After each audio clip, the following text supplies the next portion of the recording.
Football से जुड़ी हुई तमाम हस्तियां यहाँ शामिल हुई। तो ये दो दिन का जो सेमिनार था, क्या कुछ इससे निकल कर आया और क्या कुछ हमारे लिए कोई नया ट्रैक हमें मिलेगा एक फुटबॉल की मजबूती के लिए? देखिए, इसके दो पहलू थे। एक पहलू तो ये था कि हमने डिस्कस किया इंडिया फुटबॉल के बारे में कि इंडियन फुटबॉल में क्या स्थिति है और क्या होने वाला है, उसके लिए क्या प्लान करना चाहिए फ्यूचर डेवलपमेंट के लिए। और दूसरा हमारा ये था कि इसमें एक हमारा बहुत इम्पोर्टेंट सेशन था सार्क के ऊपर कि SAARC country as a whole को हमें क्या करना चाहिए। आप देखेंगे सार्क की जितनी 8 की 8 कंट्रीज़ हैं, उनकी अगर जो आप बैकग्राउंड देखें और उनकी रैंकिंग देखें, फीफा रैंकिंग देखें, तो वो लगभग एक जैसी है और बहुत अच्छी नहीं है। तो एज ए ग्रुप हम क्या कर सकते हैं उसके बारे में डिस्कस किया और एक दूसरे से लर्निंग और एक्सपीरियंसेस की बात हमने करी। हमारा जो सेशन शुरू हुआ, सबसे पहले इनाग्रेशन के बाद में आईएसएल का सेशन शुरू हुआ कि आईएसएल एक ये पहला आईएसएल हुआ और इससे बहुत ज़्यादा उम्मीद थी आई लीग के बाद कि आई लीग तो हो ही रहा है कि आईएसएल शायद एक नया जोश लेकर आ जाए, एक कॉर्पोरेटाइजेशन की बात करें और वो सारा का सारा बात हुआ। सर, अभी बाला से बात की आईएसएल और इसको के आई लीग को लेकर के, तो इनको भी एक कहीं ना कहीं उम्मीद जगी है कि ऐसी वीमेंस के लिए भी एक टूर्नामेंट हो जिससे काफ़ी महिलाओं के लिए भी फ़ायदा रहेगा। और क्यों ना हो, क्योंकि जब हम सारा का सारा डेवलपमेंट की ओवरऑल कल्चर की बात करते हैं, स्पोर्ट्स कल्चर की बात करते हैं, तो स्पोर्ट्स कल्चर में मैन और वुमेन दोनों होना चाहिए हमारा। पर मुझे पता नहीं, वो तो ऑल इंडिया फुटबॉल फेडरेशन ज़्यादा अच्छा जवाब दे पाएंगे और आईएमजी रिलायंस ज़्यादा जवाब दे पाएंगे कि भाई उनका वुमेन का अभी करने का इरादा है या नहीं है, क्योंकि उसमें कमर्शियल एंगल भी देखना पड़ेगा कि भाई सस्टेनेबिलिटी भी देखनी पड़ती है, बहुत सारी चीज़ें देखनी पड़ती है।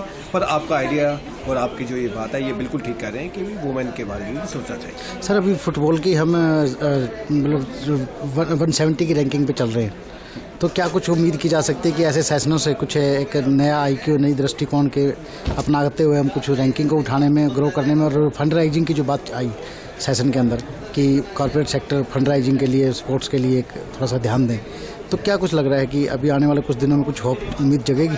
देखिए, हमारे पास जो आज देखा आपने एक आखिरी सेशन जो सार्क फुटबॉल के बारे में हुआ था, उसमें भूटान के प्रेसिडेंट आए हुए थे, सार्क के जनरल सेक्रेटरी आए हुए थे, ऑल इंडिया फुटबॉल फेडरेशन के प्रेसिडेंट आए हुए थे। उससे बड़ा क्लियरली निकल कर आया है कि जो ये सारी की सारी जो रैंकिंग्स है और जो ये सारा का सारा, इसके लिए जस्टेशन पीरियड होता है। जो आज सारे के सारे एक अच्छे कदम लिए जा रहे हैं पिछले 3-4 साल में, इसका आउटकम जो होगा वो देखने में आएगा अगले 5-6-10 साल के बाद। तो हम ये नहीं उम्मीद कर सकते कि हमने 2 साल पहले कुछ किया या पिछले साल कुछ किया और उसका रिजल्ट आज मिल जाए। तो डेफिनेटली ये रिजल्ट तो आएगा और सारे के सारे ये रियलाइज़ करने लगे हैं।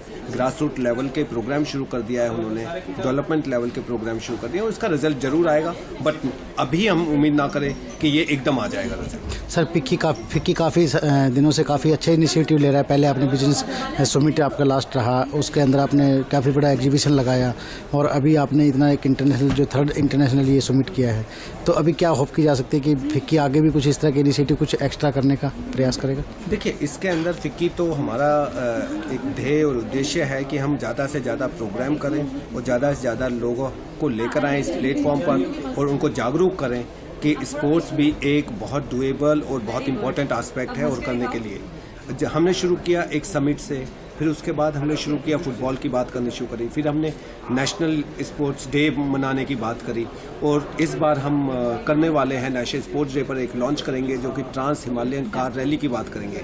तो ग्लैमर, टूरिज़्म, स्पोर्ट्स की सारा का सारा इकट्ठे करके किस तरह हम एक अच्छी तरह पैकेज करके और इस तरह ज़्यादा से ज़्यादा जागरूक करें लोगों को, वो बात करेंगे। और हम हमेशा, आपको मालूम ही है कि स्पोर्ट्स बैटिंग और लॉटरी की हम बात करते हुए आए हैं, क्योंकि इससे हमारे, आप देखें कि खासकर क्रिकेट में जब फिक्सिंग और उसकी बातें होती हैं तो बड़ा दुख होता है। और ये सारा का सारा फिक्सिंग और उसकी बातें तभी होती हैं क्योंकि इसको, बैटिंग को हमने लीगलाइज नहीं किया है और उसको इलीगल तरीके से अंडरवर्ल्ड यूज़ करता है। तो हमने बैटिंग के अंदर भी बड़ा ऑर्गेनाइज करने का प्लान किया है, इवेंट्स ऑर्गेनाइज करने का, जागरूक करने का, इंफॉर्मेशन शेयरिंग का हमने प्लान किए हैं। और होपफुली कि भी ये सारे के सारे चीज़ मिलकर एक स्पोर्ट्स कल्चर लाने में एक अहम भूमिका निभाएगा। और उसके अलावा आपको मालूम है कि भाई गवर्नमेंट ऑफ इंडिया ने फिक्की को एक टास्क दिया है जिसमें कहा है कि sector skill council sports, physical education, fitness और मेजर स्पोर्ट्स में अगर जो करना है तो वो फिक्की मदद कर रहा है उसको डेवलप करने में। और उससे मुझे लगता है कि जो हम बात करते हैं कि एक एक्सपर्ट की जो कमी है, जो गैप्स हैं, उसको हम फुलफ़िल करने में और मदद करने में ये मदद मिलेगी। Thank you sir.